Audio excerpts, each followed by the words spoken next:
l'évangile de Jésus-Christ qui dit que, d'après Jean 3, verset 16, un verset connu, vous êtes d'accord avec ce verset? Car Dieu a tant aimé le monde qu'il a donné son Fils unique, afin que quiconque croit en lui ne périsse point. Dieu l'a élevé par sa droite comme prince et sauveur pour donner à Israël la repentance et le pardon des péchés. La repentance, le salut est uniquement pour la nation d'Israël, mon frère. Elle est venue chez les siens et les siens ne l'ont point reçu. Mais à tous ceux qui l'ont reçu, à ceux qui croient en son nom, elle a donné le pouvoir de devenir enfant de Dieu. Si on commence, on n'était pas. Écoutez, si on commence, on n'était pas des chrétiens, disons. On n'était pas reçus par Dieu.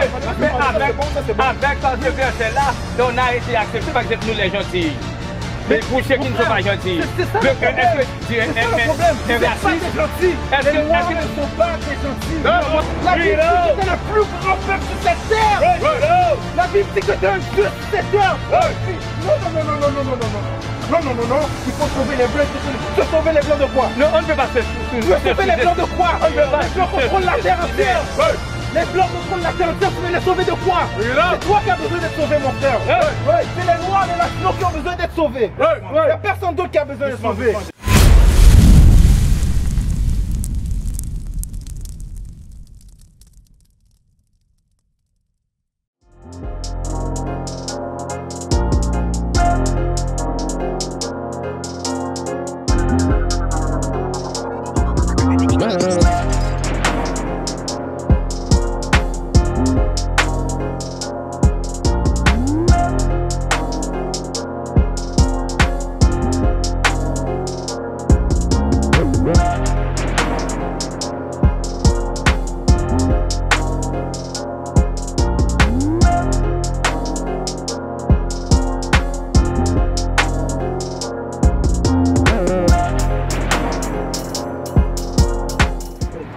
Christ vient pour sauver ses enfants, c'est-à-dire ceux qui ont accepté Jésus-Christ comme Seigneur et Sauveur.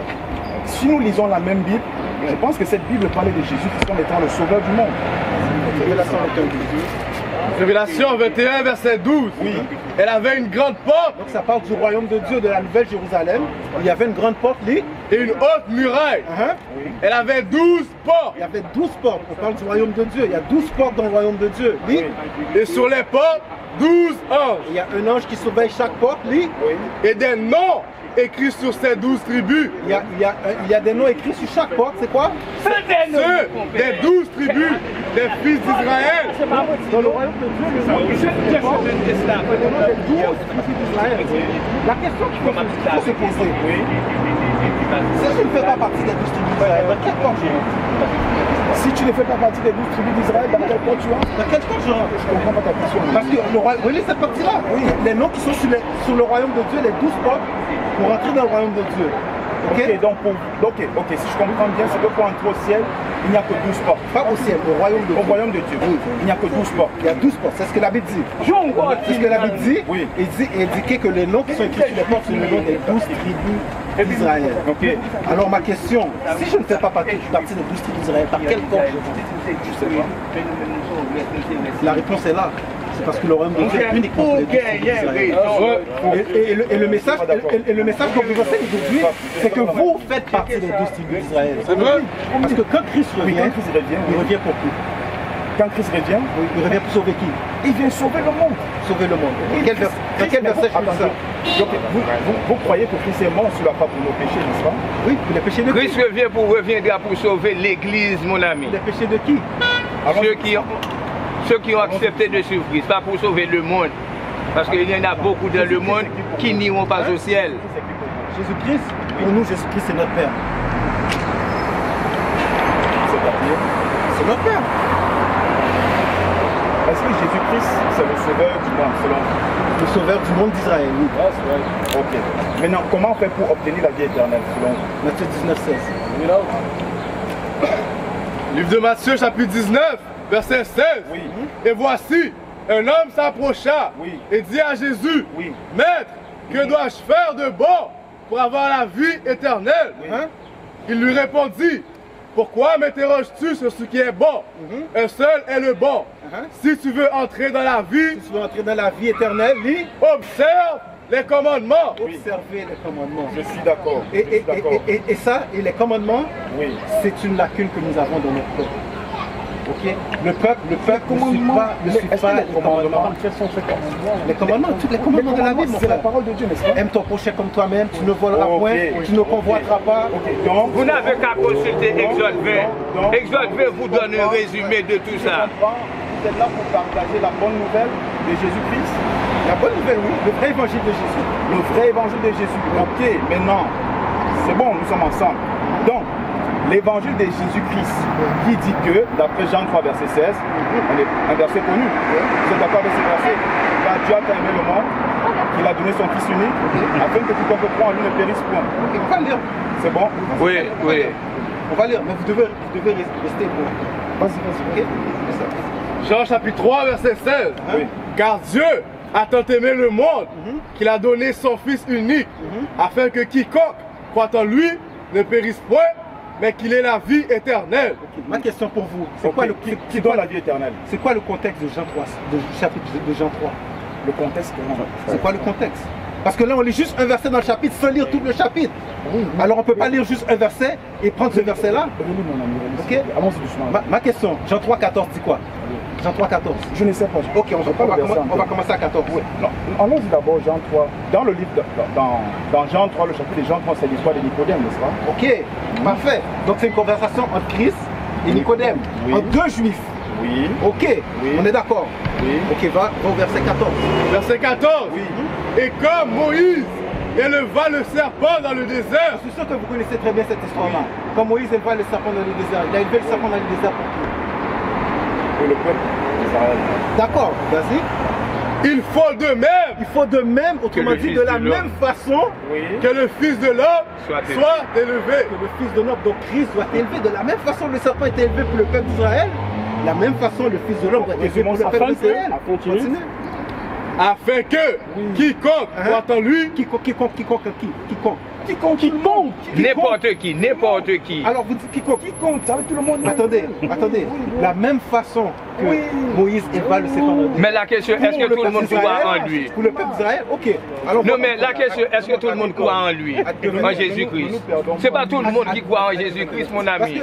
C'est pourquoi tout le monde ne pourra pas avoir la vie éternelle. Le problème avec Jean 3,16, ok, c'est un verset qui nous a été, comment je peux te dire, qui nous a été rentré dans la tête, rentré dans la tête. C'est le verset que tous les chrétiens connaissent.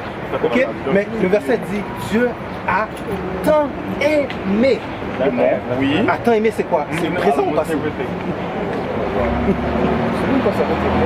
Ça montre, mon frère, c'est du pur français. Ça montre tout simplement l'amour de Dieu. C'est du pur français, mon frère. Mon frère, si je parle avec vous, et je parle d'une femme qui était avec moi à l'époque, je vous dis, j'ai tellement aimé cette femme-là, je parle dans le passé. C'est bon, ce n'est plus d'actualité, c'est ça? Je parle dans le passé. Attends, ce n'est plus d'actualité, c'est ça que tu veux dire? Pardon? Ce verset n'est plus d'actualité. Non, parce que qu'est-ce qu'il dit? Il dit, l'amour de Dieu, là. Oui, c'est actuel, mais il dit, quand Dieu a tant aimé le monde. Alors c'est dans le passé, alors tu dois retourner dans l'Ancien Testament pour savoir qui Dieu a aimé. Et c'est là qu'on va, dans ma chronique, donc, Dieu n'aime plus les hommes, c'est ça? Hein? Dieu n'aime plus les hommes. C'est pas ce que j'ai dit. Ce que j'ai dit, ce que j'ai dit, je ne veux pas qu'on va dans tous les sens.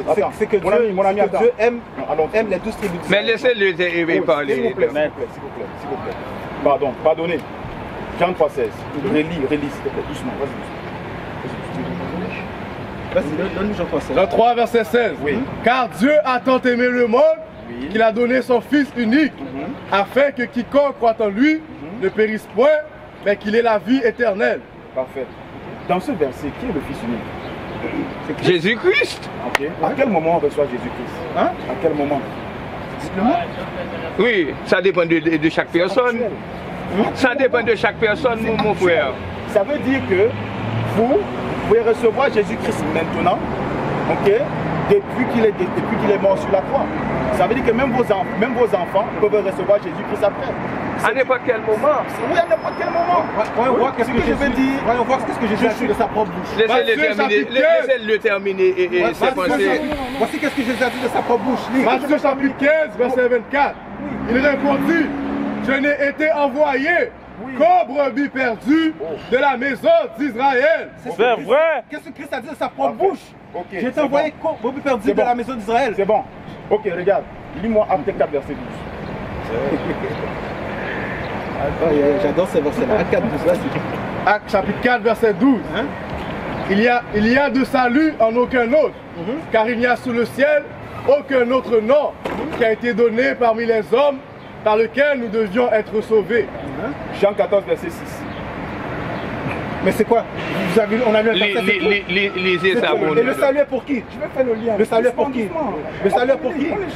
Non, parce qu'on a lu un verset, maintenant vous devez me dire le salut est pour qui? Oui, d'après le contexte, le salut apparemment, disons, est pour les Juifs. Mais moi, pour qui le salut est? Est pour les Juifs. Jean 14, verset 6. On va lire pour qui le salut est. Parce que tu as dit pour donner le salut, maintenant vous savoir pour qui est le salut.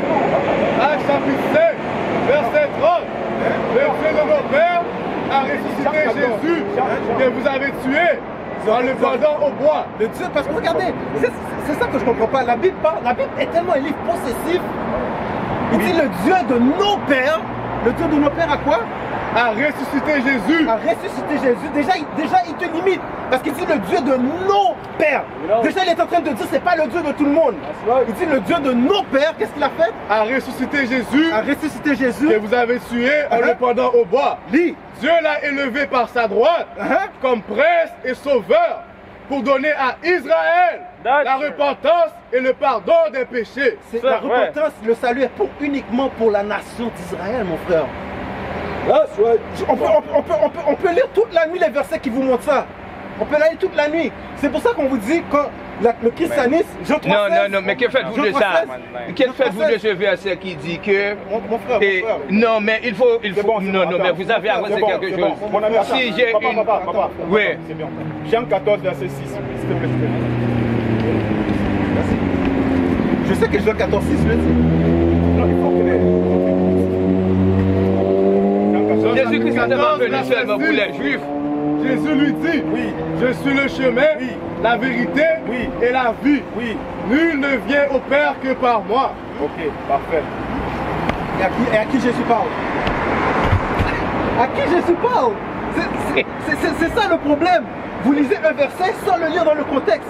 Et les chrétiens nous disent tout le temps, oh, vous n'êtes pas dans le contexte. Quand on leur dit c'est quoi le contexte, ils ne peuvent pas nous dire c'est quoi le contexte. Tu peux relire mon ami. Non, mais que faites-vous de ce verset qui dit que... On vous a lu l'avant-dernier chapitre. Elle est venue chez les siens et les siens ne l'ont point reçu.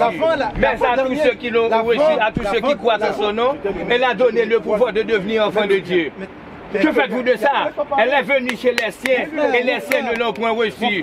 Mais à tous ceux qui l'ont reçu, à ceux qui croient en son nom, elle a donné le pouvoir de devenir enfant de Dieu. Donc, si au commencement, on n'était pas... Écoutez, si au commencement, on n'était pas des chrétiens, disons, on n'était pas reçus par Dieu, mais avec ce verset-là, on a été acceptés, par exemple, nous les gentils. Mais pour ceux qui ne sont pas gentils. C'est ça le problème. C'est ça le problème. Vous n'êtes pas des gentils. Les Noirs ne sont pas des gentils. Les Noirs sont la nation d'Israël. Mais moi, je me mets de la peau des Blancs aussi. Arrêtez de vous mettre. Mais moi, je me mets de la peau des Blancs aussi. Dieu ne peut pas sauver les Noirs. Vous voulez faire passer Dieu pour un raciste. Voici qui a rejeté Christ. Alors, il commence on ne va pas faire Dieu passer pour un raciste. Que le Fils de l'homme, il fallait que le Fils de l'homme souffrit beaucoup et qu'il fut rejeté par les anciens, par les principaux sacrificateurs, par les scribes et les pharisiens. C'est eux qui ont rejeté Christ, c'est pas toute la nation d'Israël. Donc vous voulez garder, les blancs, ceux qui ne sont pas noirs, en dehors du salut éternel. Non, Dieu n'est pas comme ça, mon ami. Non, je ne vous écoute plus. Moi, je ne suis pas. Moi, je sais que les blancs ont fait beaucoup de tort aux noirs.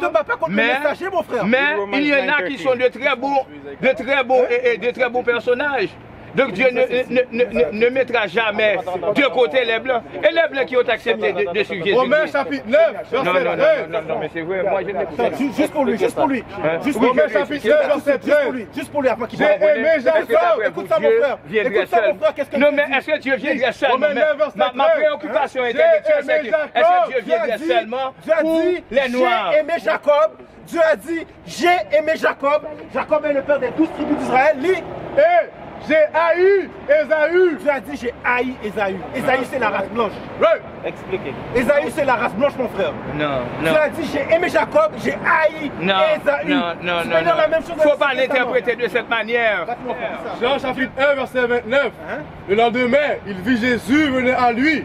Et il dit, voici l'agneau de Dieu qui ôte le péché du monde. Voici l'agneau de Dieu qui ôte le péché du monde. Moi, qu'est-ce que Matthieu dit de la même chose? Le monde, c'est qui? Jean dit le monde. Mais quand tu vas aller lire dans Matthieu, il va te préciser de qui ça parle. Tu comprends? Et même Jean le précise. Attends, retourne dans Jean. Donne-moi Jean 18, 20. Jean 18, 20. Jean le précise aussi plus tard. Quand il parle du monde, c'est qui le monde? Jean chapitre 18, verset 20. Jésus lui répondit, j'ai parlé ouvertement au monde. Si j'ai parlé ouvertement au monde, lui, j'ai toujours enseigné. J'ai toujours enseigné dans la synagogue. Où ça? Dans la synagogue. Dans la synagogue. Et dans le temple. Dans le temple. Où tous les juifs s'assemblent. C'est le monde. Où tous les juifs, les juifs c'est le monde. C'est le monde. Donc on résume les juifs au monde. Matthieu 1, 21. Matthieu chapitre 1, verset 21. Parce que Jean a dit, celui qui vient ôter les péchés du monde, on va voir qu'est-ce que Matthieu dit. Elle enfantera un fils, et tu lui donneras le nom de Jésus. C'est lui qui sauvera son peuple. Qui sauvera son peuple de ses péchés. C'est qui son peuple? Matthieu 2, 6. Matthieu chapitre 2, verset 6. Et toi, Bethléem, terre de Juda, tu n'es certes pas la moindre entre les principales villes de Juda, car de toi sortira le chef qui pètera Israël. Qui pètera Israël, mon peuple. Mon peuple. Donc le Christ est là uniquement pour les autres ne sont pas le peuple de Dieu. Uniquement pour la nation. En résumé, c'est ce que vous dites. C'est ce que je dis. Qu'est-ce que Dieu va faire avec les autres? C'est ce que la Bible dit. Qu'est-ce que Dieu va faire avec les autres? Qu'est-ce que Dieu va faire avec les caucasiens? Qu'est-ce que Dieu va faire avec les blancs? Qu'est-ce que Dieu va faire avec les jaunes? Ésaïe 70. Les renvoyer dans l'enfer? Les jeter dans l'enfer? Qui est le sauveur du monde? Le sauveur du monde. Le sauveur du monde. Le monde, c'est Israël. Le sauveur d'Israël, c'est Christ. Est-ce que le monde est effectivement des Israélites? Est-ce que le monde est effectivement des Israélites? Non, le monde n'est pas fait d'Israël. J'ai envie de demander. Mais le monde que la Bible parle, ça parle du monde d'Israël. Qui crée l'homme? Qui crée l'homme? Qui crée l'homme? Dieu, absolument. Je suis homme. Oui. L'homme blanc est homme. Oui. On dit que Dieu a créé le blanc. Absolument. Et il a créé directement pour la damnation. C'est intéressant, c'est d'abord. Laissez-moi rester encore. Il a créé directement pour la damnation. Non, il n'a pas créé tous les hommes pour la damnation. Il a créé le blanc dans quel intérêt donc? Dans quel intérêt qu'il a créé le blanc? Moi je sais que Dieu lui a créé l'homme. Ok. Pour l'aimer. Et lorsqu'on parle d'hommes, on voit tous les hommes. Ok. J'aime bien toutes les races. On va voir qu'est-ce que Dieu dit. Dis ça. 2 Esdras chapitre 6, verset 54. Et ces derniers, tu as placé Adam comme chef de toutes les œuvres que tu as faites. Donc on est d'accord, Dieu avait placé Adam chef de toutes les œuvres qu'il a faites. Dis. Et de lui, nous sommes tous venus. On est d'accord, tout le monde vient d'Adam. Dis. Et les gens que tu as choisis. Et les gens que tu as choisis. Pourquoi il faut préciser et les gens que tu as choisis? Parce que Dieu avait toujours en tête une lignée qu'il allait choisir. Dis. J'ai parlé de tout cela devant toi, Seigneur, parce que tu as dit que c'était pour nous que tu as créé ce monde. Encore une fois, le monde que Dieu a créé, c'est pour nous. La seule raison pour laquelle on ne contrôle pas le monde aujourd'hui, c'est à cause de nos péchés. C'est pour ça que le monde aujourd'hui est à l'envers. L'homme noir est supposé être au top de la chaîne. C'est vrai. L'homme noir est supposé diriger cette terre. Mais à cause de nos péchés, Dieu a dit, tu sais quoi? Vous ne voulez pas écouter qu'est-ce que je vous ai dit? Je vais mettre le plus vil des hommes pour régner sur cette terre. Et c'est qui le plus vil des hommes qui règne sur la terre aujourd'hui? Joe Biden, Trump, George Bush. Ça, c'est les plus vils des hommes sur la terre. Lis. Quant aux autres nations, Dieu a dit, maintenant, contre aux autres nations, qu'est-ce que dit? Qui sont descendus d'Adam. Ils descendent aussi d'Adam. Lis. Tu as dit qu'elles ne sont rien. Tu as dit quoi? Qu'elles ne sont rien. Non, qu'est-ce que Dieu a dit des autres nations? Qu'elles ne sont rien. Dieu a dit que les autres nations sont rien. Je réponds à sa question. Dieu a dit que les autres nations sont rien, mon frère. Continue. Et qu'elles sont comme des crachats. Et sont comment? Comme des crachats. Dieu compare les autres nations à un crachat. Est-ce que tu as entendu? Continuez à aller au-dedans pour nous. Votre lecture est tirée de quoi là? Celui de Esdras. Bon, moi j'ai lu toute la Bible. 6 à 7 fois, j'ai jamais vu. On va lire la même chose dans Isaïe 40. Est-ce que vous avez une autre Bible? 14. On va lire la même chose dans Isaïe 40. C'est écrit la même chose dans Isaïe 40, mon frère. Je crois peut-être pas aux deux Esdras, mais on va le lire dans la Bible alors. Ésaïe, chapitre 40, verset 15. Hein? Voici, les nations sont comme une goutte de seau. Les nations sont quoi? Comment? Sont comme une goutte de seau. Les nations sont comme une goutte de seau. Tu te promènes avec un seau, tu as une goutte d'eau qui tombe. Est-ce que tu retournes récupérer la goutte d'eau? Non, tu continues ta route. Et c'est comme ça que Dieu compare les autres nations. Elles sont comme de la poussière. Comment? Comme de la poussière. Elles sont comme de la poussière. Sur une balance. Hein? Sont comme la poussière sur une balance. On va finir le verset, lit. Voici, les îles sont comme une fine poussière qui s'envole. Le Liban ne suffit pas pour le feu. Dieu a dit, prenez tous les animaux du Liban pour me faire un sacrifice. Moi, Dieu a dit, c'est pas assez pour moi. Verset 17. Toutes les nations sont devant lui comme un rien. Dieu a dit, toutes les nations sont devant moi comme rien. Comment Isaïe 14. Est-ce que vous avez une autre version de Bible entre vos mains? Avez-vous une autre version de la Bible entre vos mains? J'ai la Bible en créole, j'ai la Bible en anglais, j'ai la Bible en espagnol. Mais tout ce que vous dites là, vous devriez avoir une Bible personnelle. Je t'ai beaucoup, mon frère. Vous devriez avoir une Bible personnelle. Isaïe 14, verset 1. Parce que la première Bible, à mon avis, ne vaut rien pour vous. La bonne des choses, vous savez, c'est pas le problème. Le problème des Noirs, le problème des Noirs, c'est qu'on souffre de manque, on a un manque d'estime de soi. Quand tu dis au Noir, tu dis au Noir, t'es le plus grand peuple qui existe sur la terre. Moi-même, qui ça? Au fou? Moi, je suis un gentil, moi. Les Bleus sont plus forts que moi. La Bible dit que t'es le plus grand peuple sur cette terre. La Bible dit que t'es un Dieu sur cette terre. Non. Il faut sauver les Blancs. Il faut se sauver les Blancs de quoi? Non, on ne peut pas se tu veux sauver les Blancs de quoi? On ne peut pas les Blancs contrôlent la terre entière. Les Blancs contrôlent la terre entière. Tu veux les sauver de quoi? C'est toi qui as besoin d'être sauvé, mon frère. C'est les Noirs, les Latinos qui ont besoin d'être sauvés. Il n'y a personne d'autre qui a besoin d'être sauvé. What is a nation? Nation is family. Nation is community. Nation is men leading by example. Nation is women's support. Nation is children with role models. Nation is unity. Nation is